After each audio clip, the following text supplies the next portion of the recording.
So today I'm just going to talk about some pet peeves I have with communication, particularly direct and indirect communication. Also, I'm going to be discussing some things that I've learned about my communication style and how I need to actually own it. So if you're not sure what direct and indirect communication is, I did find an article from LinkedIn by Marjorie Friesen, and I'll go ahead and link it in the description.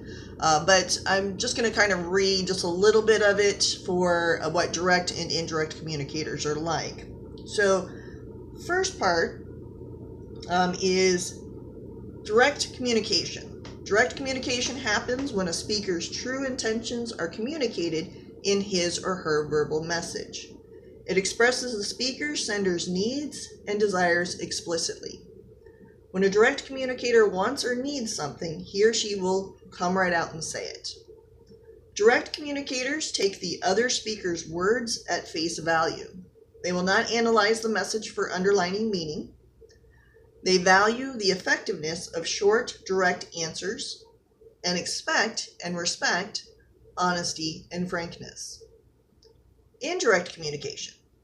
Indirect communication happens when a speaker's true intentions are hidden. Indirect speakers will not make a direct statement or directly answer a question that might cause tension or result in an uncomfortable situation. They are more likely to say maybe or possibly when the true answer is no.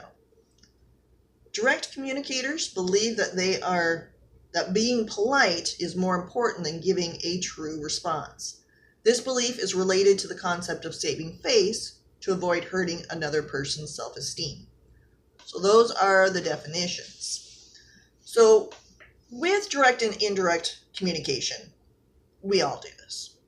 We go back and forth, but there is going to be one of these that you do lean a little more strongly on.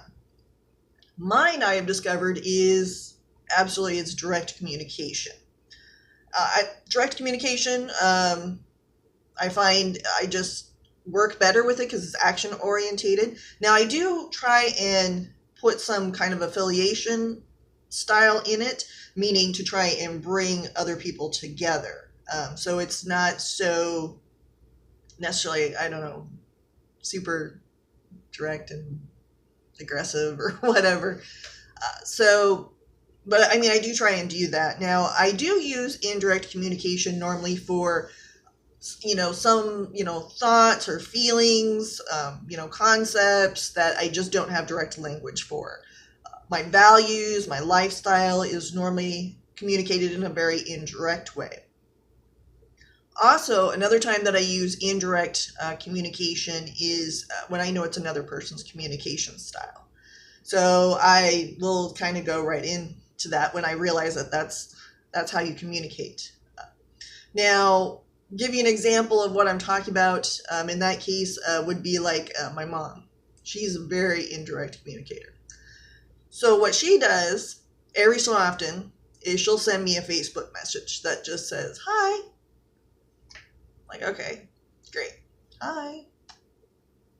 All right, whatever. And normally this is when I haven't heard from her in a long time. So I'm just like, okay, sometimes I'll respond, sometimes I won't. I'm like, oh, I'm busy. I got stuff to do. Sorry. Next day, another Facebook message. Hi. So I've learned that that's my mom's way of saying, please call me.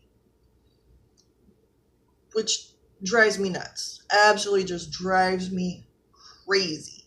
Just because I feel it's much better to be more direct so there's not any misunderstanding on what you actually want from me. So for me, if my mom wrote a message that said, "I haven't heard from you in a while, I miss you, call me," I'd be much more willing to get on the phone and actually talk to her versus this, "Hi." So also with indirect communicators, I come from a family of indirect communicators. So you can see why maybe my communication style has always not gone very well in my family. And that's why maybe also I'm very good at, communicating with indirect communicators. Now, another thing is, I definitely know my preference is for direct communication. It's always been like that ever since I was a kid. Uh, Now, with indirect communicators, normally how I know direct is more my style is because indirect communicators bring out a certain irritation. And nothing wrong with indirect communication. Certainly there's a place for it. Just for me though, if you want something from me, just tell me. Just tell me. Because if you try and do this indirect thing, I just can't handle it. And what I'm talking about here is, people that beat around the bush. They're afraid of hurting my feelings or offending me. And sometimes the irritation, a lot of times if a directing communicator starts, talking with me, most of the time I'm very patient. I don't have a problem with it. I just wait for them to get around to, whatever story or however they're trying to get there. And then sometimes I'll just be like, okay, from what I'm hearing, is this what you want? And that sort of thing. But what kills me is there's times with indirect communicators that even in their own communication style, I let them know, I get it. What do you want? And then yet they still do this. They just don't tell me. And that's what I'm like, I even said it in your freaking style and you're still not doing it. I'm like, I don't understand. But I mean, I've come across some things, that I've been reflecting my life and realizing, what my style is and what I prefer. Now, I understand indirect communicators as the definition mentioned. They don't want to hurt somebody else's feelings or their self-esteem. I totally get that. I think that's awesome. I think that's great. I think more people should do that. But when it comes to something that you want, you got to realize who you're talking with too. I'm a big girl. I can take it. Trust me. I am the type of person with my own friends where I will tell them, if there's something I'm doing that's bothering me, just tell me. If I made you mad, just tell me. If something irritates you, just tell me. Don't be afraid of hurting my feelings. Because a lot of times when people will tell me those things, granted, maybe I might be hurt, depending on what it is. But most of the time when my friends have done it, I've never actually been hurt. Or even some of my family members, when they did try and directly communicate, it really wasn't hurt. It was more like, oh, really?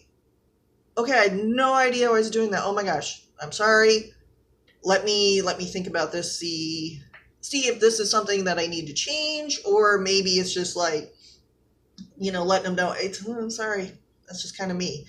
So, but that's why I said I'm a big girl. I can take it. I would rather have feedback than no feedback at all. Also,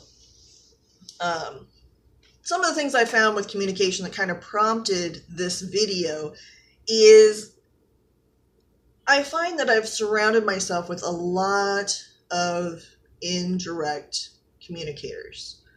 And my response, and certainly when I've been depressed, didn't have a lot of energy, also another reason of why I maybe haven't stepped up so much, because I'm surrounded by so many people that just communicate very indirectly. So, I mean, I've found that I've been like way too understanding and accommodating, especially when that style of communication actually doesn't suit me. So what I'm saying is, I'm not saying that I can't do it at all. What I'm saying is I can do it for a little while.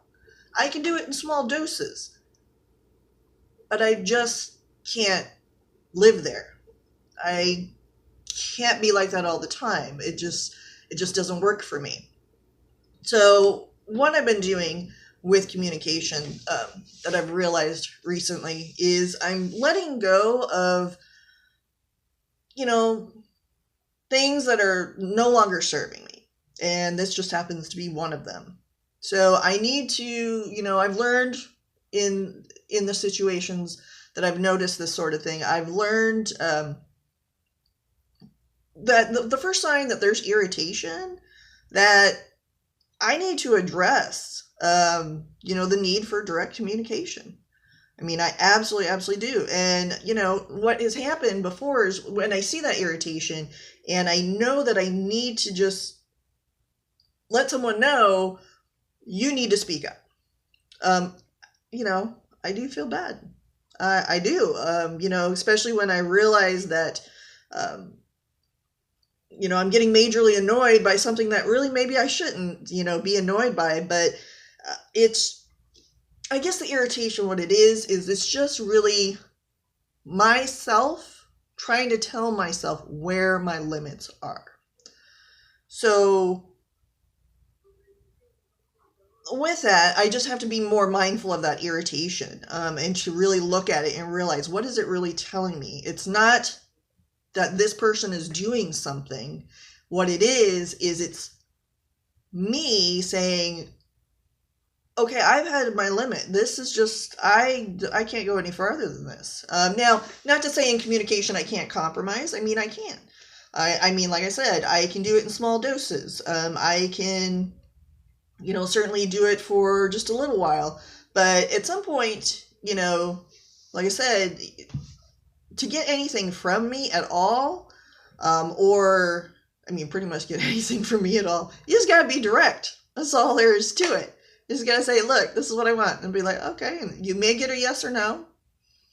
But, that's just how I kind of roll. So, now another thing I've learned too is, certainly if I can't, get this need, met at all, particularly with indirect communicators. If I've, certainly kind of, in their language, so to speak, in their communication style, let them know, okay, let's go to the next thing, let's talk, let's whatever, and they're just refusing to go there with me. And even if I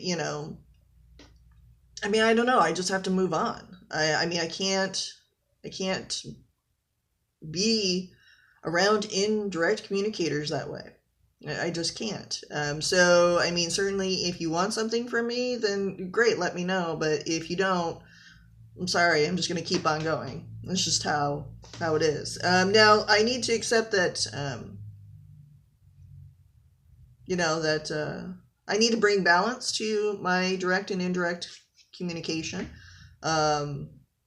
Kind of do more of what's natural for me, in order to be happy. Also, I mean, I have to accept too that people may not value my communication style, particularly if it's not their communication style. So a lot of indirect communicators are not going to like me. Or, just the fact that I'm a woman. Women, normally are considered indirect communicators. I'm, again, not indirect. I will just tell you. So, or, I have to understand too, if I am direct, people will think it's rude. They'll think it's harsh. They may call me whatever names they can think of. So, I'm just going to have to accept that that's going to happen. And actually, the name calling wouldn't really do much for me. My comeback always with that is, and your point is.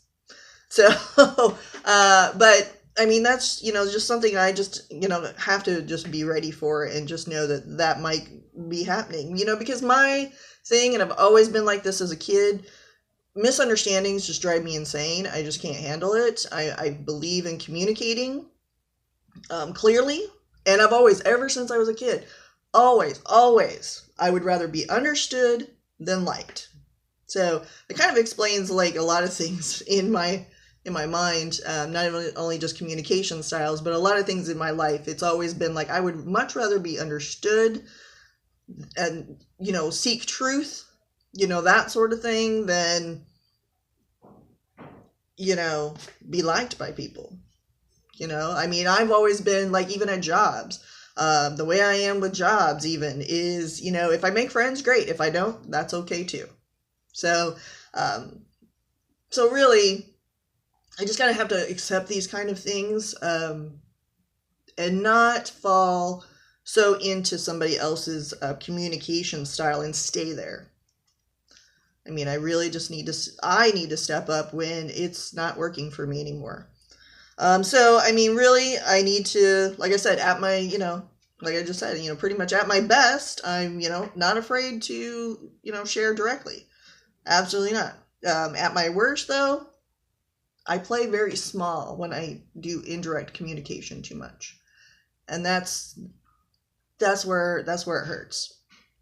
And I realize I just can't do it.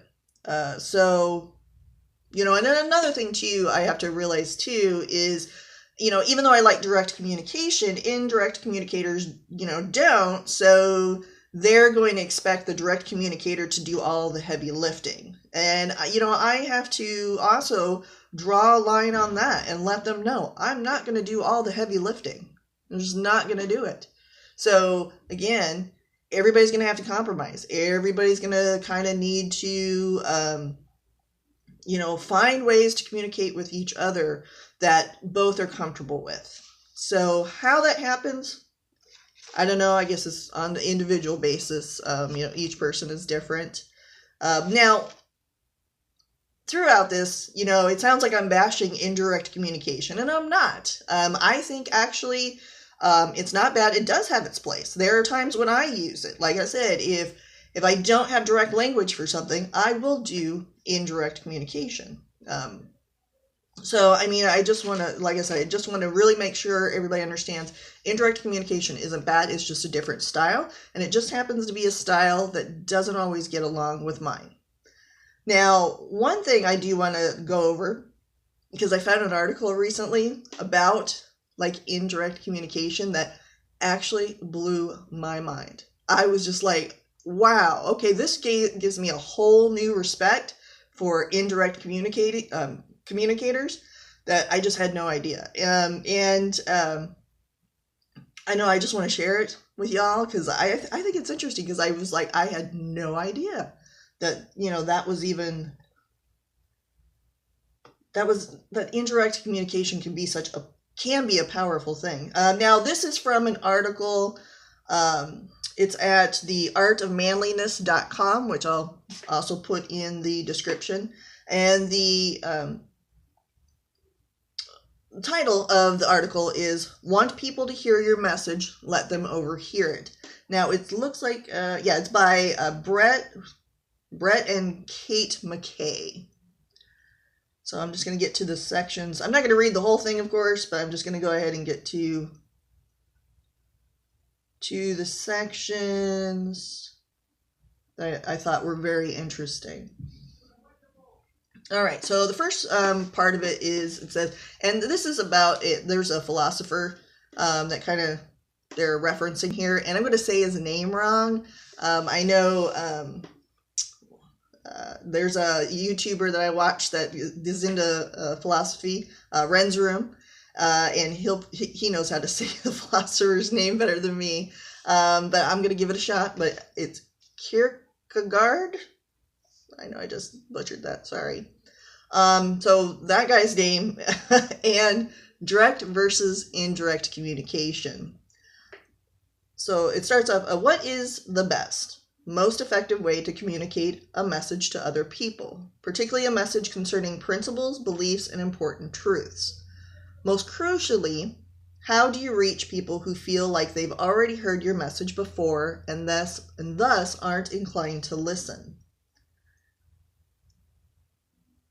It's also a question the philosopher Soren Kierkegaard explored in his writings. Kierkegaard was a Christian living in a country where his faith was the official state religion. Nearly all of his neighbors were members of the Church of Denmark and thus had been well saturated with knowledge of Christianity.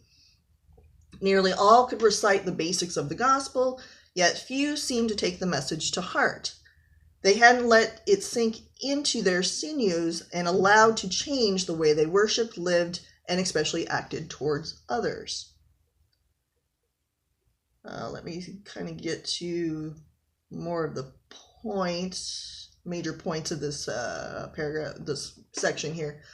So the next thing he says is, first there's direct communication, or the communication of knowledge.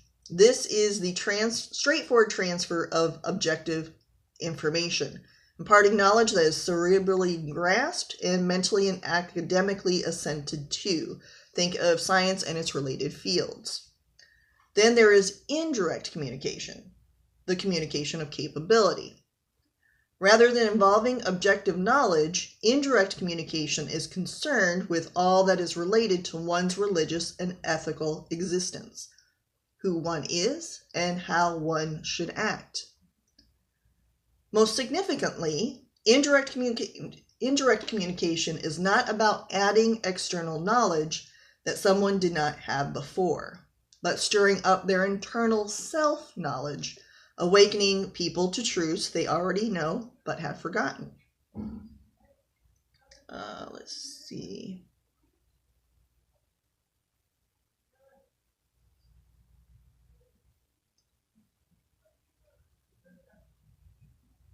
I'm trying to remember the sections. So in fact, Kierkegaard thought an overload of information could be the very reason a truth has been submerged in the first place. That is, people could talk about ethics endlessly and read every text ever written by ethical principles, and yet fail to ever start acting ethically themselves. One can understand the academic definitions of things like courage and compassion through and through without ever asking the question ancient philosophers thought most urgent. How should one live? Information, Kierkegaard argued, doesn't automatically lead to a decision or transform behavior, and did little good unless it mitigated from one's head to one's heart.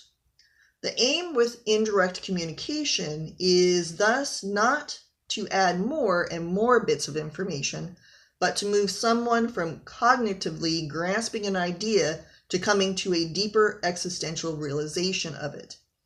The ultimate goal is to catalyze a conviction that strengthens their moral character and moves them to action. This is why Kierkegaard called indirect communication the communication of capability. It's designed to elicit a person's awareness of the possibilities embedded in their existence and to evoke their capability to live a more virtuous, faith-filled, ethical life. In short, the difference between indirect and direct communication is the difference between understanding something and actually expressing it in your life, between knowing about something and knowing something.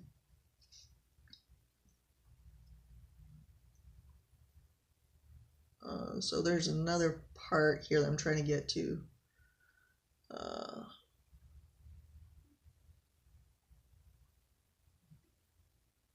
Okay. So then the next section talks about this minister named Fred Craddock, and some things that he found interesting with what Kierkegaard was talking about. So it says, Craddock struggled with the same observation Kierkegaard had made, that while the people he was surrounded with understood the Christian gospel cerebrally, this knowledge had transformed very few of them viscerally. They had head knowledge, but not heart knowledge. He thus wrestled with the same kinds of questions. How shall we communicate in an atmosphere where it is assumed the gospel has been heard and that now all that remains is supplying more units of information? How can teachers and preachers effect a new hearing of the word among those who have been repeatedly exposed to it? Craddock found the answer in the style of Kierkegaard's writings. He noticed that in reading the philosopher's works, one isn't confronted with what he has to say, but rather gets the sense of listening in on Kierkegaard's conversations with God and with himself. One is left with the feeling of having stepped into a chapel, thinking it vacant, only to suddenly hear the prayer and praise of a solitary worshiper. In other words, the reader of Kierkegaard, rather than being accosted by his message, feels as if they are overhearing it. Craddock thus advocated for imbuing one's oral discourse with the same kind of overhearing effect. He recommended a style of teaching and preaching that was less didactic and confrontational and more open-ended and conversational. It functioned less as a direct assault and more like a Trojan horse. Instead of listeners feeling you are directly addressing them, they feel as if you're just remembering and reflecting while they happen to be present. Instead of spelling out the applications of your message, you let listeners draw their own conclusions. Instead of pounding a pulpit, you float out a message that feels, as Kierkegaard put it, like a gentle breeze blowing and breathing overhead. Instead of trying to fill someone's mind with your insights and beliefs, you ask questions to help them discover their own. Instead of making yourself the center of attention, you withdraw in order to facilitate the realizations of another. Instead of pressing down on someone to force a decision, allow them room to come to their own choice. I think that was the last bits that I kind of really wanted to talk about.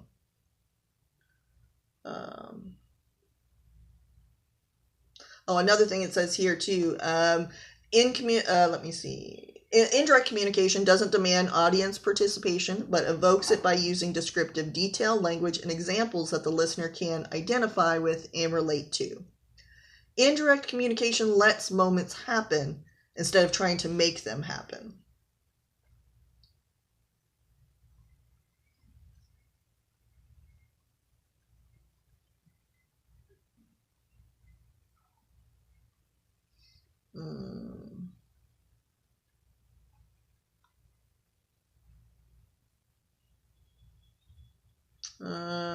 Yeah. I think that's all I really wanted to cover here.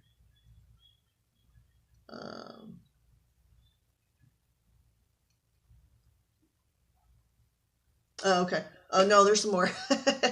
But really, you just need to read this whole article. It's pretty freaking amazing.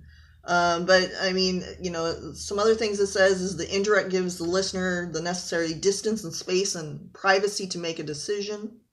The direct method is not only non-productive, it's counterproductive. This is because an illusion cannot be destroyed directly, as direct attacks only create opposition and entrench defensiveness and strengthen the illusion. A listener will shut down not only when his beliefs are directly confronted, but also when faced with an outpouring of emotion. As Craddock explains, while a speaker showing a little emotion can be quite poignant, a direct discharging of feeling, seemingly marshaled explicitly to move the listener, merely serves to make him feel awkward and uncomfortable.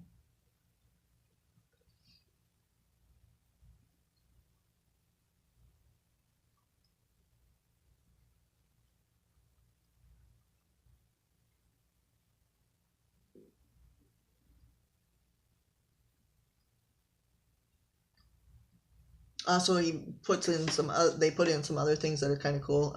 Says for this reason, Craddock argues that distance is a necessary dimension of the experience of overhearing. The distance he has in mind is not necessarily the physical space between the speaker and the listener, but rather the completeness of the message itself. An independence that says to the listener, you are sitting in on something that is of such significance that it could have gone on without you. Think of attending a play or a symphony concert where the performers are surely aware of the audience, and yet one gets the impression that they are engaged in their art for themselves and that the performance has a life of its own. So, again, amazing things. There's things here about indirect communication that I'm like, wow, okay, I have like complete new respect for it. I wish I can do it. Now I can do a little bit, but not to the level of some of what this is saying. I am definitely not going to be probably very popular doing these videos because I am a direct communicator. So, this is all probably going to go, well, whatever. in one ear, out the other. I don't know. But I mean, so just so you know, I do respect indirect communication, especially after reading this article, which blew my mind. I couldn't believe that.